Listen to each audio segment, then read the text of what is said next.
আসসালামু আলাইকুম রহমতুল্লাহ। বিসমিল্লাহির রহমানির রহিম। সম্মানিত সাংবাদিকবৃন্দ, আপনাদের সবাইকে আন্তরিক মোবারকবাদ জ্ঞাপন করছি।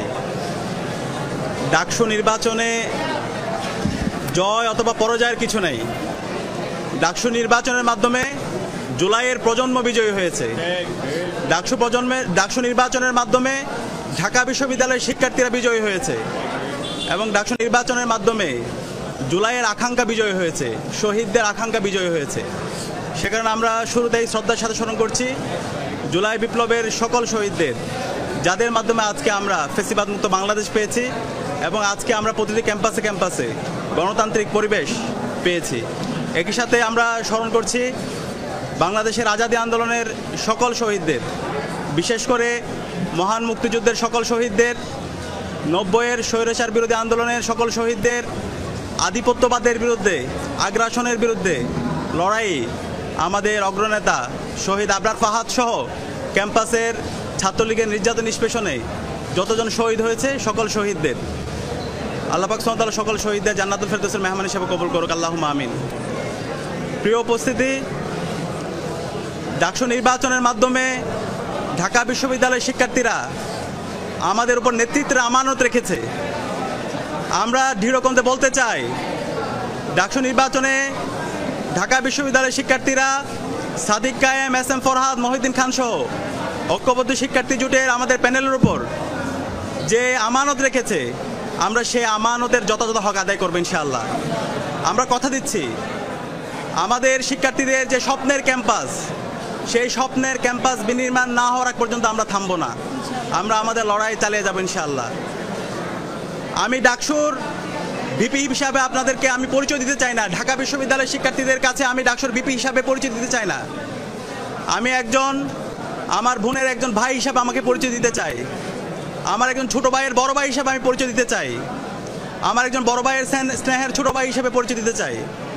আমার বন্ধুর একজন বন্ধু হিসেবে পরিচয় দিতে চাই। আমার শিক্ষকের একজন ছাত্র হিসাবে আমি আমাকে পরিচয় দিতে চাই। আমি কথা দিচ্ছি, সাদিক কায়েমকে আপনারা যেভাবে দেখেছেন, ডাকসুর ভিপি হওয়ার পরে তার কোনো পরিবর্তন হবে না ইনশাআল্লাহ। শিক্ষার্থীদের যে কোনো সমস্যা, ব্যক্তিগত সমস্যা, পারিবারিক সমস্যা, ক্যাম্পাসের বাইরে যে কোনো সমস্যায় তার পরিবার যেভাবে পাশে থাকে, আমরা ইনশাআল্লাহ কথা দিচ্ছি ঢাকা বিশ্ববিদ্যালয়ের প্রতি শিক্ষার্থীর পাশে আমরা আমাদের সবটুকু দিয়ে পাশে থাকবো ইনশাআল্লাহ। প্রিয় উপস্থিতি, আমরা এই ডাকসু নির্বাচনের দেখতে পেয়েছি, এই নির্বাচন আয়োজন করার জন্য আমাদের বিশ্ববিদ্যালয়ের শিক্ষার্থীরা রাত দিন এক করে কাজ করেছেন। আমাদের শহীদদের আত্মত্যাগের মাধ্যমে আজকে এই ডাকসু নির্বাচন অনুষ্ঠিত হয়েছে এবং এই নির্বাচন সফল করার জন্য আমাদের নারী শিক্ষার্থী যারা আছে তাদের অগ্রণী ভূমিকা ছিল এবং জুলাই বিপ্লবে আমাদের বোনদের আমরা অগ্রণী ভূমিকা দেখতে পেয়েছি। তারা আমাদেরকে সাহস জুগিয়েছে।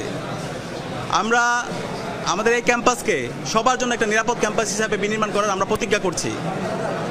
একই সাথে আমাদের এই ঢাকা বিশ্ববিদ্যালয়ের যেই ধর্মের, যে পথের, যে মতের, যে আদর্শের লোক না হোক না কেন, আমরা সবাই একসাথে কাজ করব। আমরা এই ঢাকা বিশ্ববিদ্যালয়কে একটা মাল্টিকালচারাল ইনস্টিটিউট হিসাবে আমরা বিনির্মাণ করব এবং আমাদের প্রতিজ্ঞা, আমাদের এই ঢাকা বিশ্ববিদ্যালয়কে আমরা একটি পূর্ণাঙ্গ একাডেমিক ইনস্টিটিউট হিসাবে আমরা পরিণত করব। একজন বিশ্ববিদ্যালয় শিক্ষার্থী প্রথম বর্ষ থেকে তার চমৎকার একাডেমিক এনভায়রনমেন্ট এখানে পাবে, গবেষণার পরিবেশ থাকবে, তার আবাসন নিয়ে ভাবতে হবে না, তার খাদ্যের নিরাপত্তা থাকবে, স্বাস্থ্যের নিরাপত্তা থাকবে এবং আমাদের নারীদের জন্য একটা নিরাপদ ক্যাম্পাস হিসেবে আমরা গড়ে তুলব। আমরা সবার কাছে দোয়া চাচ্ছি। সারা দেশের মানুষ আমাদের জন্য দোয়া করেছেন, আমাদেরকে পরামর্শ দিয়েছেন, বিশ্ববিদ্যালয়ের শিক্ষার্থীরা আমাদেরকে পরামর্শ দিয়েছেন। আমরা কথা দিচ্ছি, শিক্ষার্থীদের যে আকাঙ্ক্ষা তাদের সেটাই আমাদের আকাঙ্ক্ষা, শিক্ষার্থীদের ভয়েসে আমাদের ভয়েস, শিক্ষার্থীদের প্রত্যাশা আমাদের প্রত্যাশা। আমরা আমাদের এই ক্যাম্পাসকে স্বপ্নের ক্যাম্পাস বিনির্মাণ না হওয়ার আগ পর্যন্ত আমরা আমাদের লড়াই চালিয়ে যাবো ইনশাআল্লাহ। একই সাথে এই ডাকসু নির্বাচনে আমাদের অনেক সহযোদ্ধারা ছিল, আমরা তাদেরকে সহযোদ্ধা হিসেবে বলতে চাই, কারণ জুলাই আন্দোলনে এখানে যারা প্রার্থী ছিল আমরা সবাই সহযোদ্ধা ছিলাম। আমাদের সহযোদ্ধারা তাদের যে ইস্তেহারগুলো ছিল, আমরা সবাই একসাথে কাজ করতে চাই। এখানে আমাদের সাথে যারা একসাথে নির্বাচন করেছি তারা প্রত্যেকে এক একজন আমাদের উপদেষ্টা। আমরা আশা করব তারা আমাদেরকে যে কোনো বিষয়ে পরামর্শ দিবে, আমাদেরকে গাইড করবে, আমাদের যে কোনো ভুল বিষয়, যে কোনো সিদ্ধান্তে তারা আমাদেরকে ধরিয়ে দিবে। আমরা সবাইকে নিয়ে আমাদের স্বপ্নের ঢাকা বিশ্ববিদ্যালয় নির্মাণ করব এবং সেই ক্ষেত্রে আমরা এই ঢাকা বিশ্ববিদ্যালয় থেকে আমাদের এই স্বপ্নের বাংলাদেশের যেই আমাদের সবার বাংলাদেশের যে আমাদের ভাবনা সেটা আমরা দিতে চাই। এই জুলাই বিপ্লব এই ঢাকা বিশ্ববিদ্যালয় থেকে শুরু হয়েছিল এবং সফলতার সাথে আজকে আমরা আজাদি পেয়েছি এবং এই ঢাকা বিশ্ববিদ্যালয় থেকে আমরা আগামীর বাংলাদেশের একটি চমৎকার গণতান্ত্রিক পরিবেশ নিশ্চিত করার জন্য এই ঢাকা বিশ্ববিদ্যালয় থেকে আমরা সে বার্তা দিব। আমরা একই সাথে শ্রদ্ধার সাথে স্মরণ করছি আমাদের ডাকসু নির্বাচনে গতকাল একজন সাংবাদিক ইন্তেকাল করেছেন এবং অসংখ্য সাংবাদিকরা নির্বাচনের শুরু থেকে শেষ পর্যন্ত তারা যেভাবে রাত দিন এক করে আমাদেরকে সাপোর্ট দিয়েছেন, আমরা সবার প্রতি কৃতজ্ঞতা জ্ঞাপন করছি এবং যেই সাংবাদিক বন্ধু ইন্তেকাল করেছেন আল্লাহর কাছে দোয়া করছি আল্লাহ তাআলা যেন আমাদের এই সাংবাদিক বন্ধুকে জান্নাতুল ফেরদৌসে মেহমান হিসেবে কবুল করে এবং সবার কাছে দোয়া চেয়ে আমাদের আজকের কথা এখানে শেষ করছি। আসসালামু আলাইকুম রহমতুল্লাহ।